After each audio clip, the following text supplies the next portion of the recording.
everyone, my name is Natalie and I'm here with Arts International doing another video with Keira, who actually went on 3 exchanges in the past year. So in all of 2015, she went to the UK, to Germany, and as well as to Australia. So, can you first introduce yourself? Hi, my name is Keira and I'm currently in my 4B term here at the University of Waterloo, studying Honours Global Business and Digital Arts with a minor in German. Okay, so I guess to start off, we'll go with the UK. So can you tell us about why you decided to go, when you went, I guess as well, and in general how the year looked, or your semester rather, abroad?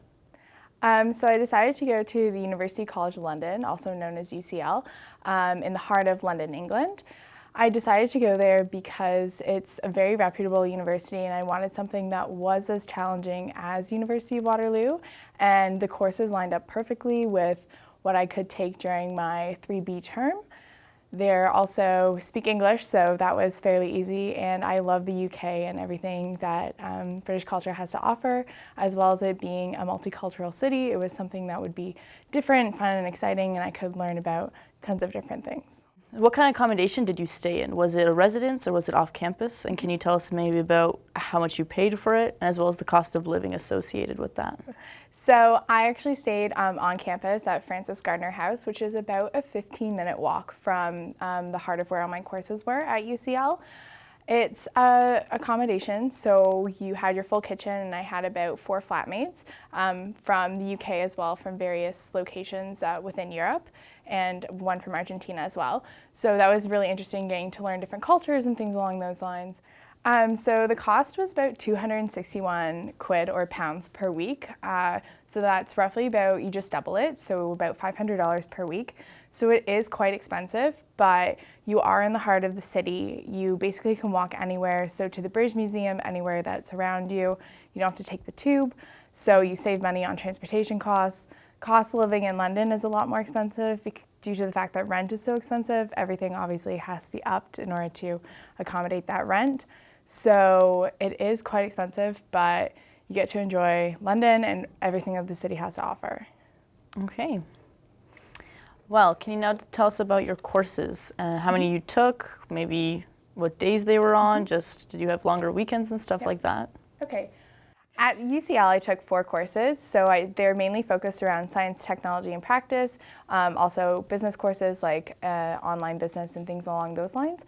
So they're very entertaining because the professors were very well known within the UK. Also, I had one professor from Denmark, so they knew a lot of different connections along those lines within Europe, and the guest speakers were very interesting because they were people who were actually in the industry. And I didn't have so much class time because classes in the UK are mainly based on, here's what we're going to go over, here's an outline of the different course topics and things along those lines, and then what you have to do is basically go home and read them on your own.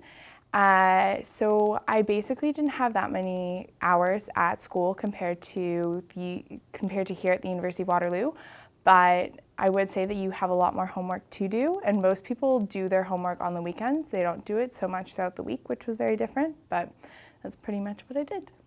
How was your student life like? Did you have like a university bar you went to, or did you join any clubs per se, or was there anything else that kind of like stood out that was different than at the University of Waterloo? So what happens at UCL is most students end up doing a lot of their homework on the weekends because there's so much to do in the city throughout the day. A lot of things, people are either busy, they're at school, they're at work, so there aren't that many people out and about the city besides the tourists. So a lot of students, what they will end up doing is going to a different art exhibit, going to a different museum that is throughout the week. So it's less busy, you get student pricing, it's during the day where there's not that much population at the events. So it's a lot more interesting and engaging with those certain situations.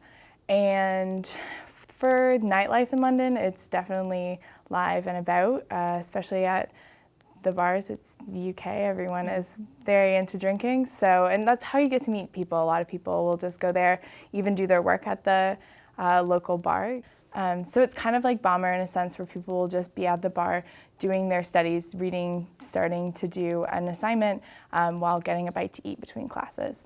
So it's fairly similar with the University of Waterloo lifestyle. Did you face any challenges or obstacles while being in the UK, whether it is with the culture or with your courses or even course selection when you just got there? Yep. So with the university itself, you aren't allowed to pre-enroll in courses like the University of Waterloo. So what you do have to do is sit in they call them modules, so sit in every module the first week, figure out what modules you like, what you want to take, what scheduling fits well. So that is a little nerve-wracking and completely different than the University of Waterloo, and it is mildly uncomfortable for someone who isn't used to the system or know where all the buildings are.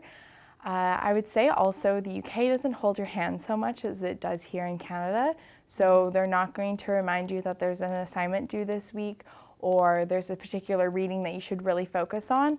It's basically you have to take the time in order to really go up and beyond of what was taught in class, and usually what's in class is completely an outline.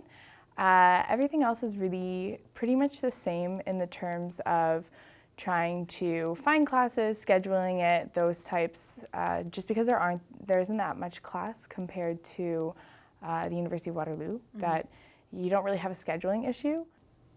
Do you have the opportunity to travel anywhere else beyond, I guess, London when you were there? And if so, where did you go? Okay. So, like the University of Waterloo, the UK also has a reading week that matches perfectly up with Waterloo's. So a lot of my friends came to the UK to travel with me. So we decided that it would be a good idea to see Scandinavia, as the UK didn't get any snow that season and we were really missing that, home feeling of it being nice and cold. So we decided to go to Denmark, Norway, and Sweden, check out what those countries have to offer. That was very entertaining because it's completely different than Canada, although it is very snowy and white and cold. Then also we have a month off between terms. So I only went for one term, but my one term counts as 2 terms there. So second and third term, there's a month-long term that incorporates Easter break in it. So I was fortunate enough to do Spain, Morocco, Portugal, more kind of nice warmer climates. We were getting a little tired of it being gray and gloomy. So we did Easter season, exactly. Yeah. So it was a lot of fun. We got to go to Italy, just warmer places that were close enough, and you can always find a cheap flight with Ryanair. So perfect.